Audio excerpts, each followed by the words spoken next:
మత్తయి సువార్త 14వ అధ్యాయము 22-23 వచనాలు చూద్దాం. చూడండి. వెంటనే ఆ జనసమూహములను తాను పంపివేయినంతలో తన శిష్యులు దోణి ఎక్కి తనకంటే ముందుగా అద్దరికి వెళ్ళవలనని ఆయన వారిని బలవంతము చేసెను. ఆయన ఆ జనసమూహములను పంపివేసి ప్రార్థన చేయుటకు ఏకాంతముగా కొండ ఎక్కిపోయి సాయంకాలమైనప్పుడు ఒంటరిగా ఉండెను. చాలు. ప్రభునందు ప్రియులారా, మత్తయి సువార్త 14వ అధ్యాయం 22-23 వచనాల్ని ఇప్పుడు మనం చదువుకున్నాం. అంతకు మునుపే ఒక గొప్ప సూచక క్రియ ప్రభు అక్కడ చేశాడు. అప్పటికి 3 దినాల నుంచి అక్కడ ప్రేయర్ జరుగుతుంది. ముఖ్య ప్రసంగికులు ప్రభు అయిన యేసుక్రీస్తు. ఆయనే ముఖ్య ప్రసంగికులుగా ఉండి వాక్యం అందించిన అద్భుతమైన సన్నివేశం అది. దేవుని వాక్యం వారికి అందించిన తర్వాత 3 దినాలు ఆత్మీయ ఆహారం తినిపించి తర్వాత వాళ్ళని పంపివేసే టైంలో ఒక ఆలోచన ప్రభు కలిగింది. 3 దినాలు వారు నాతో ఉన్నారు, వాక్యం వింటూ ఉన్నారు, వారు తినేదానికి ఏమీ లేదు. కాబట్టి వాళ్ళని చూసి నాకు కనికరం కలుగుతుంది. చూడండి 13-14 వచనాలు. యేసు ఆ సంగతి విని దోణి ఎక్కి అక్కడి నుండి అరణ్య ప్రదేశమునకు ఏకాంతంగా వెళ్ళాడు. జన సమూహములు ఆ సంగతి విని పట్టణముల నుండి కాలి నడకను ఆయన వెంట వెళ్ళారు. ఆయన వచ్చి ఆ గొప్ప జన సమూహమును చూచి వారి మీద కనికరపడి వారిలో రోగులైన వారిని స్వస్థపరిచాడు. సాయంకాలం అయినప్పుడు శిష్యులు ఆయన యొద్దకు వచ్చి, ఇది 2వ ఘట్టం. మొదటి ఘట్టం 3 దినాలు ప్రేయర్ వేరు. ఇది 2వ ఘట్టం. సాయంకాలం అయినప్పుడు ఆయన శిష్యులు ఆయన యొద్దకు వచ్చి, ఇది అరణ్య ప్రదేశం, ఇప్పటికే ప్రొద్దుపోయింది, ఈ జనులు గ్రామాల్లోనికి వెళ్ళి భోజన పదార్థాలు కొనుక్కొనుటకే వారిని పంపివేయమని చెప్పారు. ప్రభు అన్నాడు, యేసు వారు వెళ్ళనక్కర్లేదు, మీరే వారికి భోజనం పెట్టండి అని వారితో చెప్పాడు. వారు, ఇక్కడ మన యొద్ద 5 రొట్టెలు 2 చేపలు తప్ప మరేమీ లేదని ఆయనతో చెప్పారు. అందుకు ఆయన, చిత్రం ఏంటంటే ఈ 5 రొట్టెలు 2 చేపల ప్రస్తావన మరోసారి వచ్చింది. అక్కడ 3 దినాల ప్రస్తావన ఉంది. 3 రోజులు వారు తినడానికి ఏమీ లేదు, వారు వాక్యం విన్నారు. వాళ్ళని ఆకలితో పంపేయటం నాకు ఇష్టం లేదు, వారి మీద నాకు కనికరం కలుగుతుంది అని కనికరంతో ఆయన ఒక అద్భుతం చేసినటువంటి ఘట్టం ఇదే. 5 రొట్టెలు 2 చేపల ప్రస్తావన మరొక సువార్తలో ప్రస్తావించబడింది. ఇక్కడ సాయంకాలం అయినప్పుడు అన్నాడు, అంటే ఒక రోజులోనే అయింది అన్నట్టు. మరో చోట 3 రోజుల తర్వాత 3వ రోజు వాళ్ళకి ఆహారం పెట్టినట్టు. ఇంతకు 3 రోజుల 1 రోజా అన్నది ఆ తర్కాన్ని కాస్త పక్కన పెడదాం. రెండిట్లో ఒక అర్థం ఉందిలే, ప్రభు చిత్తం అయితే మరో పర్యాయం చెప్తాను. ఇక్కడ అందుకు ఆయన వాటిని నా యొద్దకు తెండని చెప్పి పచ్చిక మీద కూర్చుండుడని జనులకు ఆజ్ఞాపించి ఆ 5 రొట్టెలను 2 చేపలను పట్టుకొని ఆకాశం వైపు కనులెత్తి ఆశీర్వదించి ఆ రొట్టెలు విరిచి శిష్యులకు ఇచ్చాడు. శిష్యులు జనులకు వడ్డించారు. అందరూ తిన్నారు. తర్వాత మిగిలిన ముక్కలు 12 గంపలు ఎత్తారు. ఈ స్టోరీ అంతా మనకు తెలిసిందే. ఈ తిన్నవారిలో పురుషులే ఇంచుమించు 5,000 మంది ఉన్నారు అన్నాడు. స్త్రీలు అంతకంటే ఎక్కువ మంది ఉండొచ్చు, లేదా కనీసం అంతమంది ఉంటే స్త్రీలు పురుషులు కలిపి 10,000, పిల్ల జల్లా కలిసి మరో 2-3 వేలు వేసుకున్న 12-15,000 మందికి ఆ 5 రొట్టెలు 2 చేపల ఆహారంగా పెట్టాడు.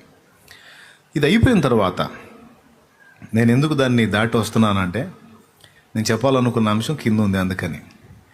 ఇది అయిపోయిన తర్వాత వాళ్ళంతా తిన్న తర్వాత ప్రభు జనాల్ని ఇంక పంపేసేయండి అన్నాడు. అందరినీ పంపేశారు. అందరూ చక్కగా తిని వెళ్ళిపోయారు. శిష్యుల్ని కూడా అద్దరికి వెళ్ళమని ఆయన బలవంతము చేసెను అన్న మాట ఉంటుంది. ఆ మాట ఒక్కసారి చూద్దాం. 22వ వచనం. వెంటనే ఆ జన సమూహములను తాను పంపివేయునంతలో తన శిష్యులు దోణి ఎక్కి తనకంటే ముందుగా అద్దరికి వెళ్ళవలెనని ఆయన వారిని బలవంతము చేసెను. ఆయన ఆ జన సమూహములను పంపివేసి ప్రార్థన చేయుటకు ఏకాంతముగా కొండ ఎక్కిపోయి సాయంకాలమైనప్పుడు ఒంటరిగా ఉండెను. ఈ మాట చాలాసార్లు నాకు మంచి ప్రేరణనిచ్చింది ఈ మాట. యేసు ప్రభు ఎక్కడుంటే అక్కడ జనాలు గుంపులు గుంపులుగా ఉంటారు. కారణాలు అనేకం. ఆయన చేసే అద్భుతాలు చూడొచ్చని, ఆయన దయ్యాలను వెళ్ళగొట్టే ఘట్టాలు చూడొచ్చని కొంతమంది, ఆయన ఆహారాన్ని ఏర్పాటు చేస్తాడు ఆయనతో కూడా ఉంటే అని రొట్టె ముక్కలు నాశించి కొంతమంది, ఆయన చేసేటువంటి బోధలో ఉన్న జీవానికి ఆకర్షితులై ఆయన మాటలు వినగోరి కొంతమంది, ఆయన చేసే సూచక్రియలు మహత్కార్యాలు చూద్దామని కొంతమంది, ఆయన బోధలో తప్పులు పట్టుకుందామని కొంతమంది, ఇట్లా ఆయన ఎక్కడుంటే అక్కడ కోకోలలుగా జనాలు ఉండేవాళ్ళు. సరే, జనాలతో పాటు ఆయన శిష్యులు కూడా ఆయనతోనే ఉంటారు. ప్రజలందరూ వెళ్ళిపోయినా శిష్యులు మాత్రం ఆయన వదిలి వెళ్ళరు. అయితే కొన్నిసార్లు ప్రజలతో పాటు తన వెన్నంటి ఉండేటువంటి శిష్యులను కూడా ఆయన బలవంతంగా వదిలించుకున్నాడు అని ఈ వచనం మనకి సాక్ష్యం ఇస్తుంది. ఆయనతో కూడా పసిపిల్లల్లాగా ఉండి ఆయన బోధ వింటూ, ఆయన మాటలు వింటూ, ఆయన రెక్కల నీడలో ఉండేటువంటి చిన్నపిల్లల లాంటి శిష్యుల్ని ఎందుకు వెళ్ళగొట్టాడు? చెప్పిన మాట విని వెంటనే ఒకడు వెళ్ళిపోతే ఆయన వారిని బలవంతముగా పంపివేసి అనే మాట ఉంటుందా? ఒక మాటతో అవతలి వ్యక్తులు పోకపోతేనేగా బలవంతం చేసేది, అవునా కాదా? ఆయన వారిని అద్దరికి వెళ్ళుటకు బలవంతం చేశాడని ఉంది. అంటే ఆయన చెప్పినప్పుడు వాళ్ళు వెళ్ళడానికి ఇష్టపడాల. ఆయన అంటాడు, మీరు అటు పోండి, అద్దరికి పోండి, నన్ను సింగిల్గా వదిలేయండి అని. వాళ్ళు అంటారు, ప్రభా నిన్ను వదిలిపెట్టి మేము ఎక్కడికి వెళ్ళేమి? కాదు, కాకపోతే కొంచెం అవతలగా ఉంటాం, నిన్ను వదిలి మాత్రం మేము ఉండలేము. నా మాట వినండి అయ్యా, పొండి. కాదు ప్రభా, కొంచెం దూరంగా ఉంటాం, నిన్ను వదిలి మేము ఎట్లా వెళ్తాం ప్రభా? కొంతమంది అంటుండొచ్చు, మేము నీకు సెక్యూరిటీగా ఉంటామని. కొంతమంది అంటుండొచ్చు, నిన్ను వదిలి వెళ్ళలేం ప్రభా అని. కొంతమంది అనొచ్చు, మా నాయకుడు నువ్వు ముందు వెళ్తే మేము వెనక్కి వెళ్తాం ప్రభా. ఏమేమి సాకులు చెప్పారో మొత్తానికి వెళ్ళలా, కానీ వెళ్ళమని ఆయన వారిని బలవంతం చేశాడని ఉంది. తనను ప్రేమించి వెంబడింపగోరిన వారిని బలవంతంగా ప్రభువు వెళ్ళగొట్టడం ఏమిటి? దానికోసం వాళ్ళని బలవంత పెట్టడం ఏమిటి అన్నది ప్రశ్న. కొన్నిసార్లు కొన్ని విషయాలు మనకి ఎంత లింక్ అవుతాయంటే, ఒక పట్టాన వదిలిపోవు మనల్ని కొన్ని విషయాలు. వాటిని బలవంతంగా తెంచేసుకోవాలి అంటాడు దేవుని వాక్యంలో. వాటిల్లో మొట్టమొదటిది ఇదే సువార్తలో, బలాత్కారులే పరలోక రాజ్యమును ఆక్రమించుకొనుచున్నారు అన్నాడు. ఎక్కడుందో చెప్పగలరా? మత్తయి సువార్తలోనే ఆ మాట ఉంది. బాప్తిస్మమిచ్చు యోహాను కాలం మొదలుకొని ఇప్పటి వరకు పరలోక రాజ్యము బలాత్కారముగా పట్టబడుచున్నది, బలాత్కారులే దాన్ని ఆక్రమించుకొనుచున్నారు అన్నాడు. మత్తయి సువార్త 11వ అధ్యాయం 12వ వచనం చూడు. బాప్తిస్మమిచ్చు యోహాను దినములు మొదలుకొని, బాగా వినాలి, బాప్తిస్మమిచ్చు యోహాను దినములు మొదలుకొని ఇప్పటి వరకు పరలోక రాజ్యము బలాత్కారముగా పట్టబడుచున్నది. పరలోక రాజ్యము బలాత్కారముగా పట్టబడుచున్నది, బలాత్కారులు దానిని ఆక్రమించుకొనుచున్నారు. వినాలి, పరలోక రాజ్యం దేవునిది కదా. భూలోక రాజ్యాన్ని బలాత్కారులు ఆక్రమించుకోవటం సహజమే. ఇప్పుడు ఆఫ్ఘనిస్తాన్ ఉంది. ఆఫ్ఘనిస్తాన్లో మొన్నటిదాకా ఒక గవర్నమెంట్ నడిచింది. ఇప్పుడు తాలిబన్ల వశమైంది. తాలిబన్లు వాళ్ళ బలం పెంచుకొని బలాత్కారులై అంతకు ముందున్నటువంటి గవర్నమెంట్ని పడగొట్టి వాళ్ళు ఇప్పుడు తొడగొడుతున్నారు. ఎవరు? తాలిబన్లు. అంతకుముందు వేరే గవర్నమెంట్ నడిచింది. ఇప్పుడు బలాత్కారంగా దాన్ని ఆక్రమించుకొని ఆ గవర్నమెంట్ని దించేసి వీళ్ళు లైన్లోకి వచ్చారు. ఒక దేశాన్ని లేక ఒక రాజ్యాన్ని ఆక్రమించుకోవటం అది. భూలోక సంబంధమైన రాజ్యాలని, దేశాలని ఆక్రమించుకోవటం అంటే మనకు తెలుసు. ఎవడు బలవంతుడైతే వాడు ఆక్రమించుకుంటాడు. ఇప్పుడు పాత గవర్నమెంట్ అంత బలంగా లేదు, బలహీనంగా ఉంది. తాలిబన్ల ఫోర్స్ ఎక్కువగా ఉంది, వీళ్ళ బలం పెరిగింది. కాబట్టి వీళ్ళ దెబ్బకి వాళ్ళు పరారైపోయారు. కానీ పరలోక రాజ్యం అలాంటిది కాదే. భూలోక రాజ్యాల వంటిది కాదే పరలోక రాజ్యం. పరలోక రాజ్యంలో ప్రభువే రాజు, ప్రభు రాజ్యమే, ప్రభు యొక్క ప్రభుత్వమే పరలోక ప్రభుత్వం, పరలోక రాజ్యం. ఆ పరలోక రాజ్యాన్ని ఎవరు ఆక్రమించుకుంటున్నారు అంటే బలాత్కారులే దాన్ని ఆక్రమించుకుంటున్నారు అన్నాడు. ఆయన రాజ్యాన్ని బలాత్కారులు ఆక్రమించుకోవటం ఏంటి? బలాత్కారంగా పరలోక రాజ్యం పట్టబడటం ఏంటి అంటే దాని అర్థం పరలోక రాజ్యము, దానిలోని ప్రవేశము అంత తేలికైన విషయం కాదు. ఒకడు పరలోక రాజ్యంలో ప్రవేశించాలంటే ముందు ఇరుకు మార్గంలో ప్రవేశించాలి. ఇరుకు మార్గంలో ప్రవేశించిన వాడే ఆ రాజ్యంలో ప్రవేశాన్ని పొందుతాడు. లూకాసు వార్తలో అంటాడు, ఇరుకు మార్గమున ప్రవేశింప పోరాడండి అని. పోరాడాలా? పోరాడకుండా ఇరుకు మార్గంలోకి రావటం కుదరదా అంటే కుదరదు. ఎందుకంటే కంటికి కనబడుతున్న ఈ దృశ్య ప్రపంచం మాత్రమే మనకు తెలుసు. కానీ మన కంటికి కనబడని అదృశ్య ప్రపంచం ఒకటి ఉంది. ఆ అదృశ్య ప్రపంచంలో అక్షరాల ఒక రాజ్యమే ఉంది. ఆ రాజ్యానికి రాజు సాతాను. వాని దూతలు, కోట్లాది దూతలు ఉన్నారు వాడికి, వాటి టీం. వీళ్ళందరూ మాయాస్వరూపులు, మన కంటికి కనబడరు. కానీ వీళ్ళ రాజ్యం ఎక్కడుందో తెలుసా? వీళ్ళ రాజ్యం అంధకార సామ్రాజ్యం. భూమి మీదనే ఉంది, మనుషుల మీదనే ఉంది. ఎందుకంటే వాడే చెప్పాడు యేసయ్య దగ్గరకు వచ్చి. యేసయ్య 40 దినములు ఉపవాస ప్రార్థనలో ఉన్నప్పుడు, యేసు ప్రభుని శోధించడానికి అపవాది వచ్చినప్పుడు ఫైనల్గా వాడు ఏమన్నాడు? ఈ లోక రాజ్యములు వాటి మహిమయు నా చేతికి అప్పగింపబడి ఉన్నవి. అవి నేను ఎవరికి ఇవ్వాలనుకుంటున్నానో వాళ్ళకి ఇస్తా. ఒక్కసారి నువ్వు నా కాలు మొక్కితే ఇవన్నీ నీకు ఇచ్చేస్తా అన్నాడు. ఎవరితో అన్నాడు? సాక్షాత్తు యేసయ్యతోనే సాతాను అన్నాడు. అప్పుడు ప్రభు ఏమన్నాడు? సాతానా పొమ్ము, నీ దేవుడైన ప్రభువుకి మొక్కి ఆయనకే నమస్కరింపవలనని రాయబడి ఉన్నది అని చెప్పాడు. అక్కడ సాతాను అనేవాడు మాట్లాడుతూ, ఈ లోక రాజ్యములు వాటి మహిమయు నా చేతికి అప్పగింపబడి ఉన్నవి అన్నాడు. అంటే ఈ లోక రాజ్యాన్ని, వాటి మహిమల్ని ఏలుతున్న వాడెవడు? నోరు తెరిచి అందరూ చెప్పండి అమ్మా. వాడే. దీన్ని వాడు ఏళ్తున్నాడు. వాడి రాజధాని ఒకటి ఉంది, అందులో వాడి టీం అంతా వర్క్ చేస్తూ ఉంటారు. అంధకార సామ్రాజ్యం. వాడికి కూడా ఒక సింహాసనం ఉంది. మీరు ప్రకటన గ్రంథం 2వ అధ్యాయంలో 3వ సంఘానికి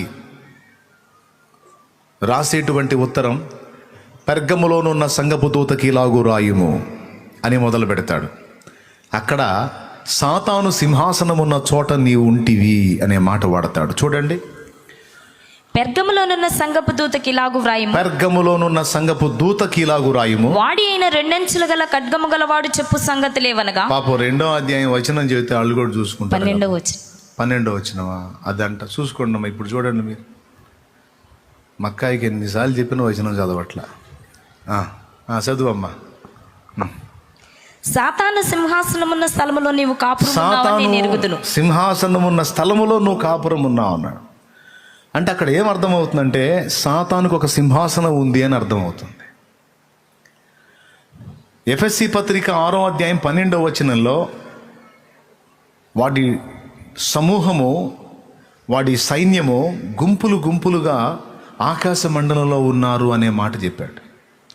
ఎఫెసీ పత్రిక 6వ అధ్యాయం 12వ వచనం. ఏలయనగా మనము పోరాడున్నది శరీరులతో కాదు గాని ప్రధానులతోనూ అధికారులతోనూ ప్రస్తుత అంధకార సంబంధులకు లోకనాథులతోనూ ఆకాశ మండలమందున్న దురాత్మల సమూహములతోనూ పోరాడుచున్నాము. అదుగో, ఆకాశ మండలమందున్న దురాత్మల సమూహములతోనూ పోరాడుచున్నాం. దురాత్మలు కొన్ని కలిపి ఒక గుంపుగా, కొన్ని కలిపి ఒక గుంపుగా, అదంతా టీం వర్క్ అన్నమాట. టోటల్గా మానవ ప్రపంచం మొత్తాన్ని ఆవరించి ఉన్నాయి అవి. నువ్వు నమ్మినా నమ్మకపోయినా ఇది నిజం.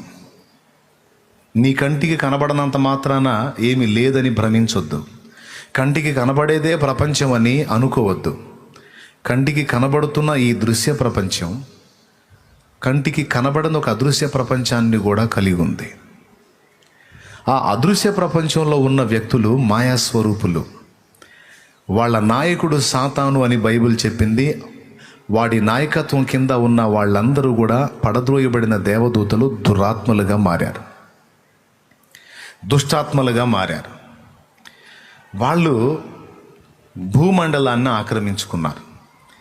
ఎలా ఆక్రమించుకున్నారు అంటే, మొదటి మానవుడైన ఆదామును చెడగొట్టుట ద్వారా ఈ భూమండలం ఆనాడే వారి చేతికి చిక్కింది. అప్పటి నుంచి ఇప్పటిదాకా వాళ్ళ ఏలుబడి నడుస్తూనే ఉంది భూమి మీద. కంటికైతే కనబడట్లేదు కానీ మానవ ప్రపంచంలో చాలా కార్యాలు వాళ్ళు చేస్తున్నారు. భూమి మీద జరిగేటువంటి విపరీత చర్యలన్నిటికీ కూడా వారే కారణం. మనుషులు తీసుకుంటున్న పెడత్రోవలన్నిటికీ వాళ్ళే కారణం. ఆత్మహత్యలకు అవే కారణం, దుర్వ్యసనాలకు అవే కారణం, వ్యభిచార ఘోర పాపాలకు అవే కారణం, హత్యలకు, దారుణమైన మారణకాండలకు అవే కారణం, కొన్ని ప్రత్యేక ప్రదేశాల్లో యాక్సిడెంట్స్కి అవే కారణం. తెలుసా మీకు? రోడ్డు మీద మనం ప్రయాణం చేసేటప్పుడు కొన్నిసార్లు విచిత్రమైన ప్రమాదాలు జరుగుతాయి. ఆ ప్రమాదాలు కూడా అయ్యే కారణం. మనుషులను ప్రేరేపించి వారిని పురికొల్పి వాళ్ళ చేత విపరీతమైన పనులు చేయించేది అవే. అయితే బలవంతంగా చేయడానికి వాటికి అవకాశం లేదు. అవి ప్రేరణ కలిగిస్తాయి. ఆ ప్రేరణకు మనిషి లొంగి కొన్ని పనులు చేస్తాడు. ప్రేరణ ద్వారా బలవంత పెడతాయి. ఆ బలవంతానికి మనుషులు లొంగి కొన్ని పనులు చేస్తారు. ఆత్మహత్య ద్వారా ఒక వ్యక్తి తన ప్రాణాన్ని తీసుకునే విషయం ఆలోచించండి. ఓ మనిషి తన ప్రాణాన్ని కాపాడుకోవడానికి ఏమైనా ఇస్తారు. దయచేసి నన్ను చంపకండి, మీకు ఏం కావాలన్నా నేను చేస్తానంటారు. అవునా? తన అన్నిటికంటే ఎక్కువగా మనిషి తన ప్రాణాన్ని కాపాడుకోవడానికి ఇష్టపడతాడు. ఎవరు చావటానికి ముందుకెళ్ళరు. అవసరమైతే అందరూ పోయినా నేను బతకాలన్న ఆరాటంలో ఉంటాడు ప్రతి మనిషి. అలాంటిది ఒక మనిషి తనంతట తానుగా తన ప్రాణాన్ని బలవంతంగా తీసుకుంటున్నారు అంటే ఎలా సాధ్యం? ఆత్మహత్యకు ప్రయత్నించిన వారిని కొంతమందిని ప్రత్యేకంగా కలిసి వారితో మాట్లాడినప్పుడు వాళ్ళు చెప్పిన మాటలు ఇవే. ఆ టైంలో నేనేం చేస్తున్నానో నాకు అర్థం కాలేదు, తీరా అలా చేసిన తరువాత నాకు అర్థమైంది నేను చాలా తప్పు చేశానని. సరైన కారణం కూడా లేకుండా కొంతమంది చేసుకున్నారు. నీ భర్త కొట్టాడా? కొట్టలేదు, నా భర్త చాలా ప్రేమగా చూసుకుంటాడు. పోనీ అత్తమామలు ఏమైనా నిన్ను ఇబ్బంది పెట్టారా? లేదు, నా భర్తకి చిన్నప్పుడే తల్లిదండ్రులు చనిపోయారు, నాకు అత్తమామల గొడవ లేదు. పోనీ వేరే విధంగా ఏమన్నా తేడా చేసావా? ఆహా లేదు, అది కూడా లేదు. మరి ఎందుకు చేశావు? భర్త ఆఫీస్కి వెళ్ళాడు, పిల్లలు స్కూల్కి వెళ్ళారు, ఒంటరిగా ఉన్నాను ఇంట్లో. ఎవరో నాతో మాట్లాడినట్టు అనిపించింది. నిన్నెవరూ ప్రేమించరు, ఎవరో అర్థం చేసుకోరు, నువ్వు ఎందుకు బతకాలని ఎవరో ఒక మనిషి పదే పదే నాతో మాట్లాడుతున్నట్టు అనిపించింది. 2-3 సార్లు ఇలానే అనిపించింది. నేను తిరిగి సమాధానం చెప్పాను. 4వసారి పదే పదే అదే స్వరం వినబడతా ఉంది. తట్టుకోలేక నేను ఆ పని చేశానని చెప్పిన వాళ్ళని కూడా నేను చూశాను. అంటే మనిషిని ప్రేరేపించి తన ప్రాణం తనే తీసుకునేటట్టు చేస్తే ఈ మనిషి దేవుని సార్వభౌమాధికారాన్ని ధిక్కరించిన పాపం అంటుంది గనక తీర్పులోనికి వచ్చి అవకాశం ఉంటే నరకానికి కూడా వెళ్ళే అవకాశం ఉంటుంది. అందుకని మనుషులను తమ ప్రాణం తామే తీసుకునేటట్టు దురాత్మలు ప్రేరేపిస్తాయి. మనుషుల్ని ఆత్మహత్యలకు రెచ్చగొట్టేవి అవే. కొంతమంది మరీ సున్నితంగా ఉంటారు, ఎవరు ఏ చిన్న మాటన్నా పడరు. అలాంటి వాళ్ళను సావుగొట్టడం దెయ్యాలకి చాలా తేలిక. ఎందుకంటే బలహీనమైన మనుషులు ఉంటారు కదా, వాళ్ళలోకి జ్వరబడతాయి. జ్వరబడి 4 నుంచి 4 రకరకాల మాటలు వచ్చేటట్టు చేసి, చూడు ఆ మనిషి నిన్ను అలా అన్నారు, ఈ మనిషి నువ్వు ఎంత ప్రేమించావు ఇలా అన్నారు, ఆ మనిషిని ఎంత ఇష్టపడ్డావు ఇలా అన్నారు, నేను ఎందుకు బతకాలను చావు, అంతే అయిపోయింది. ఈ రకంగా ఆత్మహత్యల ద్వారా ప్రాణాలు తీసే దగ్గర నుంచి హత్యలు, దుర్మార్గాలు, దారుణాలన్నీ జయించేది అవి. తెలుసా మీకు? వీటన్నిటి నాయకుడు సాతాను, సాతాను అనుచరగణం దురాత్మలు. క్రీస్తు 1000 ఏండ్ల నీతి పాలనలో అపవాది వాడి టీమంతా బంధించబడతారు. వాడు అగాధములో బంధించబడతాడు. అప్పుడు భూమి మీద దేవుని శాంతి రాజ్యం స్టార్ట్ అయింది. ఇక జనములను మోసపరచకుండునట్లు ప్రకటన గ్రంథము 20వ అధ్యాయం 1వ వచనం నుంచి చూడండి. మరియు పెద్ద సంఖ్యలో చేత పట్టుకొని అగాధము యొక్క తాళపు చెవి గల యొక్క దేవదూత పరలోకము నుండి దిగివచ్చుట అగాధము యొక్క తాళపు చెవి గల యొక్క దేవదూత పరలోకము నుండి దిగివచ్చుట చూశాను. అతడు ఆది సర్పమును అనగా అపవాదియు సాతానను ఆ ఘట సర్పమును పట్టుకుని 1000 సంవత్సరములు వానిని బంధించి అగాధములో పడవేసి ఆ 1000 సంవత్సరములు గడుచు వరకు ఇక జనములను మోసపరచకుండునట్లు అగాధమును మూసి జనమున అంటే ఒక జనమే, జనము అంటే ఒక జనమే, జనములు అంటే నానా రకాల జనాంగాలు. ఇప్పుడు ఇస్రాయేల్ జనాంగం ఉంది, అలాగే అమెరికా జనాంగం వేరు, ఆస్ట్రేలియా జనాంగం వేరు, ఆఫ్రికా జనాంగం వేరు, ఇండియా జనాంగం వేరు, చైనా జనాంగం, రకరకాల జనాంగాలు. ఈ జనములను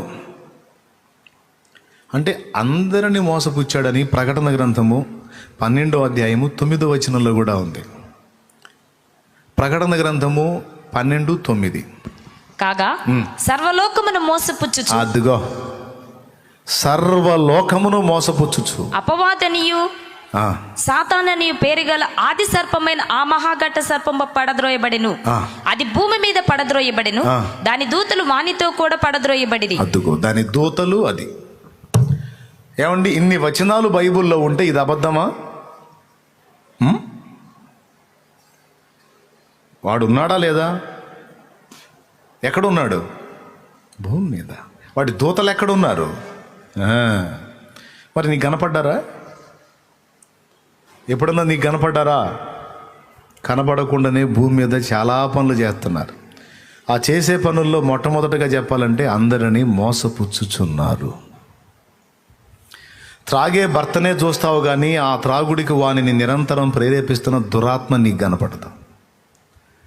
అక్రమ సంబంధానికి అలవాటు పడి వీడి వ్యభిచారం చేస్తున్నాడు, నాకు నమ్మక ద్రోహం చేశాడు, వీడి జావా, వీడి దినం చెయ్య, వీడి పాడెగట్ట అని తిడుతున్నావు తప్ప వాడు అక్రమ సంబంధానికి ఎందుకు రేపబడ్డాడు, వాడిని అలా ప్రేరేపించిన దయ్యం ఒకటి ఉందన్న సంగతి నీకు తెలియదు. యవనస్తురాలైన నీ కుమార్తె, యవనస్తుడైన నీ కుమారుడు తమకు ప్రమాదకరమైనటువంటి సహవాసాల్లోకి వెళుతూ నీ కూతురు ఒక దుర్వ్యసనపరుడైనటువంటి భర్తను తెచ్చుకోవటానికి బరి తెగిస్తుంది అని బాధపడుతున్నావు. నీ కూతురుని ఆ చెడిపోయినోడు మంచోడుగా చూపించి భ్రమపెట్టి మోసం చేసే దయ్యం ఒకటి ఉందని నీకు తెలీదు. కేవలం మనుషుల్నే చూస్తాం, మనుషుల్నే చూస్తాం, కానీ ఆ మనుషుల్ని వెరపించేటువంటి దయ్యాలు మనకు తెలియదు. అసలు ఇలాంటి దుర్మార్గం ఒకటి ఉందన్న సంగతే మనకు తెలియదు. కారణం మోసం చేస్తున్నాయి. కనబడుతున్న మనుషులే మనకు కనపడతారు కానీ వారి వెనక అవి కనపడవు. మీరు జైళ్లలోకి వెళ్ళి చూడండి, చాలామంది ఎంతో పశ్చాత్తాపంతో, వేదనతో, కన్నీళ్లతో ఉంటారు. చాలా దీనులై ఉంటారు. వాళ్ళతో మాట్లాడితే వీళ్ళేనా అంత దుర్మార్గం చేసింది అనిపిస్తుంది. కానీ వాళ్ళే, ఎలా చేసావు తమ్ముడు అంత దారుణమైన హత్య అంటే, ఆ క్షణాన్ని ఏం చేస్తున్నానో నాకు తెలియలేదన్నా, తర్వాత అది తలుచుకుంటే నాకు ఎప్పటికి కూడా నేనేనా చేసిందని భయం కలుగుతుంది, బాధ కలుగుతుంది, ఏడుపు వస్తుంది, సిగ్గేస్తుంది. చెల్లి, ఎలా చేసావు తల్లి అంత ఘోరమైన పాపం అంటే, ఒక దురాత్మ నన్ను ఆవరించి నేను ఆ పాతకం చేయటానికి నాకు ప్రోత్సాహాన్ని ఇచ్చింది. ఆ దుర్మార్గం చేస్తున్నంతసేపు నాకేమనిపించిందో తెలుసా? అదొక ఆనందం అనిపించింది. ఆ తర్వాత ఈరోజు కూడా తలుచుకుంటే నాకు భయం, వేదన, పశ్చాత్తాపం, దుఃఖం కలుగుతుందని చెప్పిన వాళ్ళు ఉన్నారు. Praise the lord. హల్లెలూయా చెప్దాం అందరం గట్టిగా. కారణం అయ్యే దురాత్మలే. ఈ విధంగా తెర మీద మనుషులు కనపడతారు, తెర వెనక అవి కనపడతాయి. అవి 1, 2 కాదు, మానవ సమాజం మొత్తాన్ని ఆవరించి ఉన్నాయి. కోట్ల సంఖ్యలోనే ఉన్నాయి. తెలుసా ఎన్ని సంఖ్యలో? కోట్ల సంఖ్యలో ఉన్నాయి. లోకస్తులకి ఈ సంగతులు తెలియవు. లోకస్తులకి ఈ సంగతులు అంతగా అవగాహన లేదు. కానీ దేవుని పరిశుద్ధుల వాక్యం ఎరిగిన మనకి ఈ సంగతులు చాలా క్లియర్గా తెలుసు. చిత్రం ఏంటంటే, మన జ్ఞాపకాల్లో కూడా అవి లేకుండా చేస్తాడు వాడు మోసం చేయటమే అందరినీ. మన జ్ఞాపకాల్లో కూడా అవి లేకుండా చేస్తాడు వాడు. ఒక బలమైన సమూహము మానవ జాతిని పట్టి, పీడించి, వేధించి, వెంటాడి చిత్రవధ చేస్తుంది. వాడి క్రియలో లయపరచి, వాడి బంధకాల్లో ఉన్న మనల్ని బయటికి తేవడానికే యేసయ్య వచ్చింది.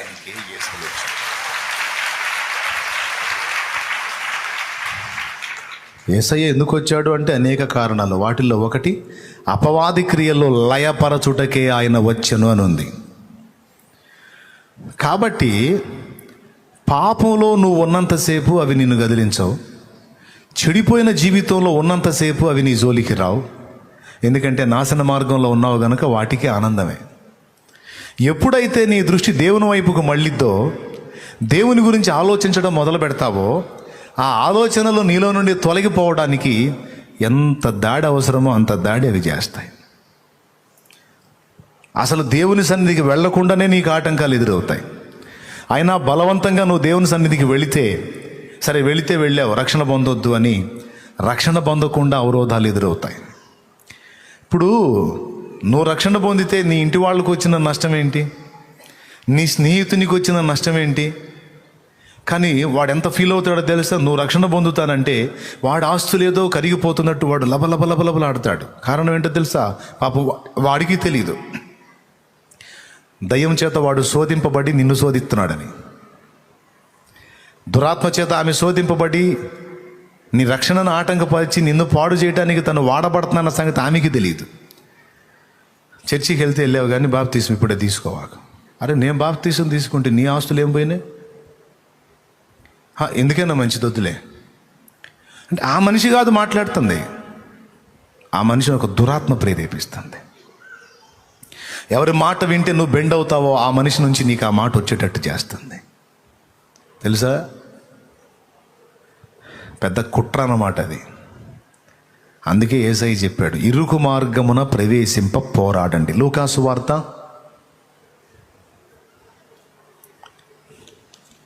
చూడండి, ఎక్కడుంది ఆ మాట అనేది? 13:24 చదువు తల్లి. లూకాసు వార్త 13:24 చదువుతుంది చూడండి. ఆయన వారిని చూచి 23 కూడా చదవచ్చు తల్లి. ఒకడు, ప్రభువా, రక్షణ పొందు వారు కొద్ది మందేనా అని ఆయన అడగగా, ఆయన వారిని చూచి, ఇరుకు ద్వారమున ప్రవేశింప పోరాడుడి, అనేకులు ప్రవేశింపతు చూతురు గాని వారి వలన కాదని మీతో చెప్పుచున్నాను. ఇరుకు మార్గమున ప్రవేశింప పోరాడండి. అనేక మంది ట్రై చేస్తారు కానీ వాళ్ళ వల్ల కాదన్నాడు. ఎంత భయంకరమైన మాట ఇది! చాలామంది దేవుని మార్గంలోకి రావాలనే ప్రయత్నాలు కూడా చేస్తారు.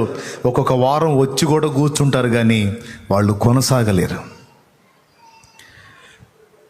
ఇరుకు మార్గంలోనికి ప్రవేశించి దేవుని రాజ్యమునకు చేరాలి అంటే బలాత్కారులు కావాలన్నాడు.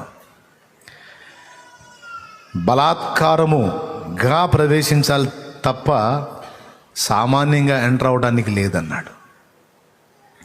బలాత్కారంగా ప్రవేశించటం ఏంటంటే, ఈ దయ్యాలు ఉన్నాయని చెప్పానే, ఈ అపవాది వాడి దూతలు, నువ్వు మద్యం దాగు ఏమనవు, వ్యభిచారం చెయ్యి ఏమనవు, నీ మనసుకు తోచిన పనులన్నీ చెయ్యి ఏమనవు, దేవుని వైపు చూసి దేవుని మార్గంలోకి వెళ్ళడానికి నువ్వు ప్రయత్నిస్తే మాత్రం వాటికి మహా తలనొప్పి. నువ్వు ప్రార్థన చేస్తానంటే వాటికి తలనొప్పి, నువ్వు వాక్యం చదువుతానంటే వాటికి తలనొప్పి, నువ్వు సువార్త చెప్తానంటే వాటికి తలనొప్పి, నువ్వు దేవుని కొరకు నీతి నియమాలు నిష్ట కలిగి బ్రతుకుతానంటే వాటికి తలనొప్పి.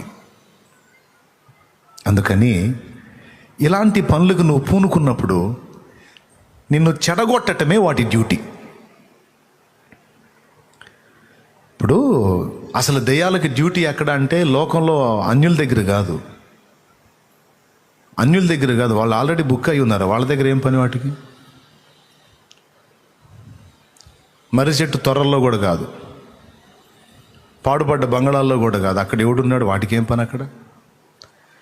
వాటి డ్యూటీ అంతా కూడా దేవుని వైపుకు తిరిగే అవకాశం ఎవరికెవరికైతే ఉందో వాళ్ళ దగ్గర వాటి డ్యూటీ. ఎంతమందికి అర్థమైంది ఈ మాట? వాటి డ్యూటీ అంతా మన దగ్గరే. మహాకుట్ర అన్నమాట. మనకు కనపడవు, మళ్ళీ మన చుట్టూ ఇన్ని దయ్యాలు ఉన్నాయన్న సంగతే మనకు తెలియదు. కొంతమంది అనుకుంటారు దయ్యాలు భయంకరంగా వికృతంగా మూవీస్లో చూస్తూ ఉంటారు, దయ్యాలు ఇంత వికారంగా అట్లా ఇట్లా ఉంటాయి. నేను చెప్పనా, అట్టుండవు దయ్యాలు. అసలు నిజంగా ఉండవు, అట్లా ఉండవు. దెయ్యాలు చాలా సౌందర్యవంతంగా ఉంటాయి, ఎందుకంటే వాళ్ళు దేవదూతలు. మూవీస్లో చూపించేదంతా వాటి వ్యక్తిత్వం, వాటి సైకాలజీ అంత వికృతంగా ఉంటుందని, అంతేగాని అటు గెటప్ కాదు. ఏదో పనికి మళ్ళీ సినిమాలు చూసేదాను దడుచుకొని సచ్చేది. ఇంత దడోళ్ళు ఎందుకు చూడాలో ఏమో నాకు అర్థం కాదు. మరి ఒక పక్క గుండె దడ కొట్టుకుంటున్నాడు, మళ్ళీ పక్క వాడు ఉండి నిశ్శబ్దంగా ఉండి ఒకసారి ధన్మని అంటాడు, ఎగిరిపడి అప్పుడన్నా మానేస్తారంటే మళ్ళీ చూస్తానే ఉంటాడు. వాస్తవంగా డెవిల్స్, దురాత్మలు అలా ఉండవు. దేవదూతలు వాళ్ళు మాయాస్వరూపులు, చాలా సౌందర్యంగా ఉంటారు. ఇది వాస్తవం. తెల్ల చీర కట్టి ఆడవాళ్ళని తిప్పుతూ ఉంటారు సినిమాల్లో. ఇదేందో ఏ సినిమాలోనన్నా చూడు, ఆడవాళ్ళే దెయ్యాల్లా చూపిస్తారు.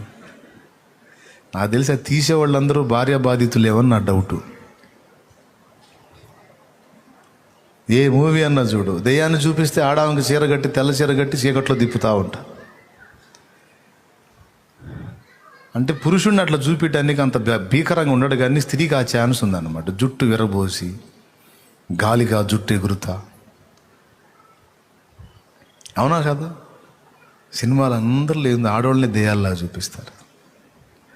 పాపం ఆడవాళ్ళు ఎంత మంచివాళ్ళు కదా. మీ గురించి చెబితే మీరు ఒప్పుకోరేందమ్మా, అవునా? మంచివాళ్ళు కదా. మరి ఎందుకో మరి మిమ్మల్ని దెయ్యాల్లా చూపిస్తారు, వాళ్ళని అడగండి. సరే, పాయింట్కి వద్దాం. అట్లా ఏం కాదు. వారు తలుచుకుంటే స్త్రీ వలె మారగలుగుతారు, పురుషుల్లాగా మారగలుగుతారు, ఒక జంతువులా మారగలుగుతారు. మాయాస్వరూపులు, వారు అనుకున్న రూపులోనికి వారు మార్పు చెందగలుగుతారు. ఆ ఛాన్స్ ఉంది వాటికి. మానవాతీతమైన శక్తులు కలిగి పనిచేస్తాయి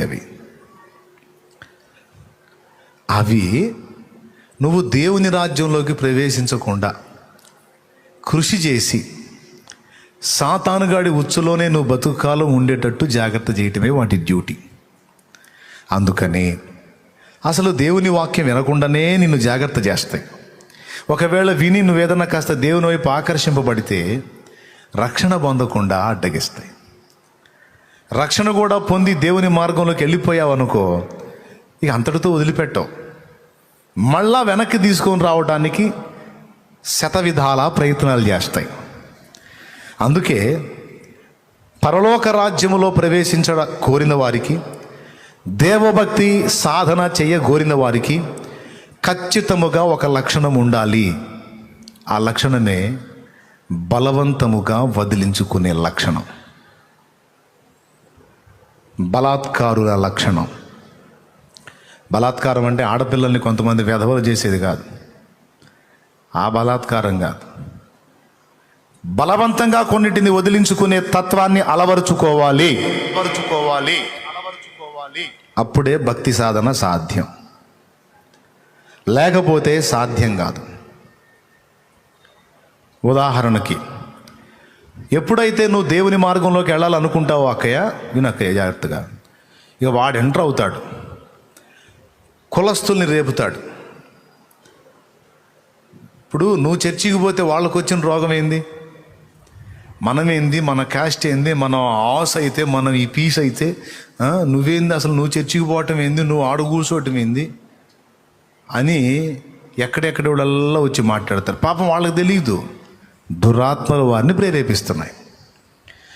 ఇప్పుడు నువ్వు బలవంతంగా దేనితో చేయాల్సి వచ్చింది? కులాన్ని, కుల సంబంధాలని తెంచవతల పడేయాల్సి వచ్చింది. ఇక్కడ బలాత్కారం అవసరం. వాళ్ళు లాగుతారు, నువ్వు తెంచుకొని ముందుకెళ్ళాలి. కొంతమంది ఫ్యామిలీ మెంబర్స్ని, నీకు సెంటిమెంట్ కదా, వాడతాడు వాడు. అర్థమైందా? ఇదిగో నీతోనే చెప్తున్నా, చర్చికి వెళ్తే వెళ్ళు, ఆ బాప్తీసం గీప్తీసం అన్నావంటే నేను నిన్ను వదిలిపెట్టి వెళ్ళిపోతా. నీకు వచ్చిన నష్టం ఏందమ్మా, దెయ్యమా అని అడుగుదాం అనిపించింది. అడిగితే ఊరుకోదుగా. ఆయన బాప్తీసం పొంది దేవుని మార్గంలో ఉంటే నీకు వచ్చిన నష్టం ఏంది అంటే, వాడు తాగుతా, గాలికి తిరుగుతా, చెడిపోయిన పనులు చేస్తా, లేకి బతుకంతా బతుకుతుంటే నీకు బాగుంటుందా? వాడు మారిపోయి అన్నీ మార్చుకొని చక్కగా దేవుని మనిషి అయ్యి దేవుని మార్గంలోకి వెళ్తే నీకు వచ్చిన బాధ ఏంది? బాప్తీస్మ మాత్రం పొందొద్దని నువ్వు ఎందుకు అంటున్నావు? నీ మాట కాదు, దయ్యము నిన్ను అనిపిస్తుంది. నువ్వంటే నీ భర్తకి సెంటిమెంట్ కదా, అందుకని నువ్వు చెబితే బెండ్ అవుతాడని అటు నుంచి వచ్చిందన్నమాట. అప్పుడు భర్త అవసరమైతే నువ్వు వెళ్ళిపోవడానికి ఇష్టపడితే నువ్వు వెళ్ళిపోయినా నాకు ఇబ్బంది లేదు. నువ్వు ఉండి నన్నేం పరలోక రాజ్యంలో చేర్చవుగా. నువ్వు నరకపాత్రురాలివై నన్ను కూడా నరకానికి ఈడ్చుకెళ్తావు. కాబట్టి నేను శాశ్వత కాలం నరకాగ్నిలో ఉండటం కంటే కొద్ది కాలం నిన్ను ఎడబాసి పరలోక రాజ్యంలో ప్రవేశించడం మేలు, సర్దుకోమ్మా సుబ్బాయమ్మ అని చెప్పటమే. పురుషుడికైనా అదే పరిస్థితి. సాధ్యమైనంత వరకు స్త్రీకి అధికారం ఉండదు. పురుషుల ద్వారా ఎక్కువ స్త్రీలు బలవంత పెట్టబడతారు. అక్కడ కూడా తెగింపు అవసరమై ఉన్నది. సాధ్యమైనంత వరకు నువ్వు భక్తి చేసుకుంటా, ప్రార్థన చేసుకుంటా, నీ విశ్వాస జీవితం, ఆత్మీయ జీవితాన్ని జాగ్రత్తగా నువ్వు జీవిస్తూ ఉంటే, నీ భర్త నిన్ను పర్వాలేదులే అని వదిలేశాడు అనుకో, ఇబ్బంది లేదు. నువ్వు ప్రభువును వదులుతావా, నన్ను వదులుతావా అని కూర్చున్నాడు అనుకో, మనిషి ముఖ్యమా, దేవుడు ముఖ్యమా? పెద్దగా చెప్పండి. తప్పదు, దేవునికే ఓటేయాలి. ఎందుకంటే దేవుణ్ణి వదిలే అంటున్నాడంటే నీ నాశనాన్ని కోరుతున్నాడు, నిన్ను నరకానికి అప్పగించడానికి పూనుకున్నాడు. డేంజర్ కదా. అయ్యా, నీ భక్తికి నేను అడ్డు రాను. ఇప్పుడు నా మనసు నాది, నీ మనసు నీది. నీకు నచ్చిన దైవం నువ్వు మొక్కు, నాకు నచ్చిన దైవం నేను మొక్కుతా. నా భక్తిని నువ్వు ఆటంకపరచకూడదు. నీ భక్తిని నేను ఆటంకపరచను. నీకు చెబితే నిన్ను మారమని బలవంత పెడితే అప్పుడేడు. అట్లా కాకుండా నువ్వు నన్ను ఎట్లా బలవంత పెడతావు, ఎట్లా నా భక్తిని మానుకోమంటావు? శారీరకంగా ఒకవేళ నువ్వు నన్ను కొట్టి తిట్టి బంధించినా నా హృదయంలో ఉన్న దేవుణ్ణి నువ్వు ఎంత మాత్రం తీసివేయలేవు. నువ్వు కొట్టి తిట్టి ఏదో భక్తి చేపించినా, కొన్నిటికి మొక్కిచ్చినా, పొరపాటును కూడా నా హృదయం వాటికి సాగిలపడదు. ఎందుకంటే నా ఆంతర్యం ఎప్పుడో క్రీస్తు వశమైపోయింది. అటువైపు నుంచి వాడు వస్తాడు సైతాన్. అక్కడ కూడా కొంచెం తెగింపు, బలవంతంగా నిర్ణయాలు చేయాల్సిన అవసరత ఉంది. అనేకులు ఇరుగు మార్గమున ప్రవేశింప జూతురు కానీ వారి వల్ల కాదన్నాడు. ఎందుకో తెలుసా? చాలామంది ఈ సెంటిమెంట్లో బెండ్ అయిపోతారు. ఏం దేవుని రాజ్యమో, ఏం పరలోక రాజ్యం వల్లే. ఇప్పుడు ముందు ఇక్కడ బాధలు ఎక్కువైపోయినాయి, తర్వాత తిప్పలు తర్వాతలే. ముందు ఇక్కడ ఈ అనుబంధాలు పోగొట్టుకోకుండా కాపాడుకోవాలన్న ఇదితో వదిలేసుకుంటారు. అలాంటి వాళ్ళ గురించి చెప్పాడు యేసయ్య. చాలామంది రావాలనుకుంటారు కానీ వాళ్ళ వల్ల కాదన్నాడు. బలాత్కారులే పరలోక రాజ్యాన్ని ఆక్రమించుకుంటున్నారు. కులస్తులు వదిలేరు, మతస్థులు వదిలేరు, కుటుంబీకులు వదిలేరంటే వ్యసనాలు పట్టుకుంటాయి, అలవాట్లు, అక్రమ సంబంధాలు పట్టుకుంటాయి. ఫస్ట్ ఏమో మనం తగిలించుకుంటాం, కదిలించుకుంటాం, తర్వాత అవి తిరిగి మనల్ని గట్టిగా పట్టుకుంటాయి. అర్థమైందా? అవి ఎంత బలీయంగా ఉంటాయంటే అమ్మో చెప్పలేం. ఈ మిగిలిన వాటన్నిటికంటే డేంజర్ అయి వ్యసనాలు. చాలామంది పాపం ఆ వ్యసనాలు వదులుకోలేకనే రక్షణలోకి రారు. తమ్ముడు 4-5 ఏళ్ళుగా దేవుని సన్నిధిలో కనపడుతున్నావు, ఇంకా బాప్తీసం పొందలేదు, ఏంటంటే ఒక్కటుంది అన్నయ్య అంటాడు. ఒక్కటేం తప్పుడు అంటే సిగ్గుమాలింది ఒకటి ఉందన్నయ్య అంటాడు. అంటే సిగరెట్ అంట. ఆ ఒక్కటి మానుకొని తీసుకుందాం అనుకుంటున్నాను అన్నయ్య అంటాడు. 5 ఏళ్ల నుంచి కుస్తీ పడుతున్నాడు, వదల్లా. మళ్ళీ అది ఎంత సైజు, దాని సైజు ఎంత, ఈ మనిషి ఎంత, ఆ సిగరెట్ ఎంత, ఆ బీడీ ఎంత, ఆ వ్యసనం ఎంత. 5 ఏళ్ల నుంచి కుస్తీ పడుతున్నాడు, కానీ దాన్ని గెలవలేక దాని చేతిలో ఓడిపోతున్నాడు. ఊహించు ఒక్కసారి ఎంత గట్టిగా పట్టిందో పట్టు చూడది. ఒక ఆయన వచ్చి అంటాడు, అన్నయ్య మందన్నం మానుకోవచ్చు కానీ దీన్ని మానుకోలేకపోతున్నాను అన్నయ్య. డబ్బులు లేకపోతే మందుకి ఎవరు డబ్బులు ఇచ్చేవాళ్ళు లేకపోతే మందన్నం మానుకోవచ్చేమో, కానీ ఇది ఎవడు అడిగిన ఇస్తుంటాడు కానీ ఇది మానుకోలేకపోతాను. వ్యసనాలు పట్టుకుంటాయి, అక్రమ సంబంధాలు పట్టుకుంటాయి. ఇవన్నీ సరదాగా ఆడతా పాడతా తగిలించుకున్నాయి. ఇవన్నీ తగిలించుకోవటమే మనకు తెలుసు, వదిలించుకోవటం తెలియదు. నేను అప్పుడప్పుడు ఒక జోక్ చెప్తానే, అట్లా అన్నమాట. చెయ్యటమే మన పని, ఇక తర్వాత పని అవి చూసుకుంటాయి. కొంతమంది గిలగిలగిలగిల్లాడతారు ఇరుక్కొని, వదిలించుకోలేక పిచ్చి ఎక్కించుకుంటారు బాగా. ఆ ఎక్కిన పిచ్చి దిగటానికి ఒక పట్టాన వల్ల గాక లబలాడుతుంటారు. ఏ పిచ్చో నేనైతే చెప్పను, ఎవరికి వాళ్ళకి తెలుసు ఎవరి పిచ్చి ఏముందో. దేవునికే స్తోత్రం. చెప్పండి, గట్టిగా చెప్పండి. అమ్మా ఎందుకమ్మా ఫోన్ ఊరికి తెగ మాట్లాడతావు ఎందుకమంటే, ఫ్రెండ్లే అన్నయ్య, ఫ్రెండ్. ఆ ఫ్రెండ్ అవతల పక్క ఆడ ఫ్రెండో మగ ఫ్రెండో తెలుసు నాకు. ఫ్రెండ్లే అన్నయ్య, ఫ్రెండ్. ఈ ఫ్రెండ్ రేపు నీ బెండ్ తీస్తాడులాగా అనుకుంటాను నేను. పైన గోదావరి నది లాంటి నదిలో వరదలు పడి పైన ఉన్న గ్రామాలు లోతట్టు కొట్టుకుపోతున్నాయంట. ఇల్లు ఊళ్ళు కొట్టుకుపోతున్నాయి. జనాలు ఏదో తుఫాను భద్రతా శిబిరాల్లో ఉంటే వాళ్ళ సామాన్లు సరుకులన్నీ లోతట్టు ప్రాంతాన్ని కొట్టుకొని పోతుంటాయి. చెప్పా కదా, ఆ లోతట్టు ప్రాంతాల్లో గడకట్లు వేసుకొని ఆ పైన వచ్చే వాళ్ళ సామాన్లన్నీ లాక్కుంటున్నారు. అడవుల్లోంచి వస్తుంది నీళ్ళు, టేకు దొంగలు అవన్నీ వస్తూ ఉంటే అన్నీ లాక్కుంటూ ఉంటాయి. ఒక్కొక్కటికి మంచి దొరుకుతున్నాయి, కాస్త విలువైనవి, కాస్త టేకు మొద్దులు ఒక్కొక్కటికి. ఒక్కొక్కటి పైన ఉన్న సామాన్లు మంచి దొరుకుతున్నాయి. పాప ఒకటికి పొద్దుగూకులు లాగిన పప్పు గుత్తులు కత్తిపేటలే వస్తున్నాయంట. అది ఏంటంటే నేను నిన్ను లాగిన ఇయ్యే వస్తున్నాయి, పద్దాకలు ఇయ్యే వస్తున్నాయి. వాడు పొద్దున్న నుంచి 3 దాకా చూసి లాగి అవన్నీ కుప్పేసుకొని మంచిదాన్ని ఒకదాన్ని పట్టుకోవాలని బట్టలు కూడా తీసి ఏదో ఒక అడ్డవస్త్రం కట్టుకొని ఈత కొట్టడానికి దూకాడు ఏట్లోకి. ఏది ఒక నల్లటి మూట వస్తుందని దాన్ని ఈదుకుంటూ పోయి దాని మీద చేయేశాడు. అది ఇడితిరిగి వాడిని పట్టుకుంది. ఏంటంటే ఎలుగుబంటుకి ఎక్కడ అడుగు మోపడానికి అవకాశం లేక, ఏ ఆధారం లేక అలాగా వస్తూ ఉంది. అది వీడు చేయేసేసరికి అమ్మో ఏ చెట్టో తగిలింది నాకని దన్మని తిరిగి వాడిని పట్టుకుంది. ఎలుగుబంటి గోళ్ళు మామూలుగా ఉంటాయా, పట్టు మామూలుగా ఉంటుందా? వాడిని పట్టుకుంది ఇంకా ఇక వాడు ఎంత కదిలినా కదలటల్లా, కాళ్ళు ఆడట్లా, చేతులు ఆడట్లా. ఈ సందర్భానికి ఎన్నిసార్లైనా సూటబుల్ అయ్యే ఎగ్జాంపుల్ ఇదే, అందుకే చెప్పా. పట్టుకుంది పట్టు, ఈదటం మానేశాడు. మూట కాదు అది ఎలుగుబంటి, అర్థమైపోయింది. ఒడ్డునోళ్ళు అంటారు, రే వదిలేరా, బరువు అయితే వదిలేరా, దాంతోపాటు ఎందుకు పోతావు, వదిలేసి రావో అంటున్నారు. వాడు ఖాళీ చేతులు చూపించి నేను ఎప్పుడో వదిలేరో అదే నన్ను పట్టుకుంది అంటున్నాడు. పాపాన్ని తగిలించుకోవటం ఇంతే, దాని నుంచి విడిపించుకోవటం మహా కష్టం. చేసేటప్పుడు చాలా మజానిస్తుంది, అయిపోయిన తర్వాత చిత్రవద చేసే శక్తి పాపానికి ఉంది. ముందు చెప్పిన వాటిని కొంతమంది వదిలించుకోవచ్చేమో కానీ ఇలాంటి వాటిని కొంతమంది వదిలించుకోలేరు. వ్యసనాలు, అక్రమ సంబంధాలు ఎంత ప్రాణసంకటంగా ఉంటుందో వాటిని వదిలించుకోవాలంటే. అందుకే ప్రభు చెప్పాడు, బలాత్కారులే పరలోక రాజ్యమును ఆక్రమించుకొనుచున్నారు. నా రాజ్యమును స్వతంత్రించుకోవాలంటే కొన్నిటిని బలవంతంగా తెంచుకోవాలి. దీన్న పాయింట్ అర్థమైతే స్తోత్రం చెప్పు గట్టిగా. Praise the lord.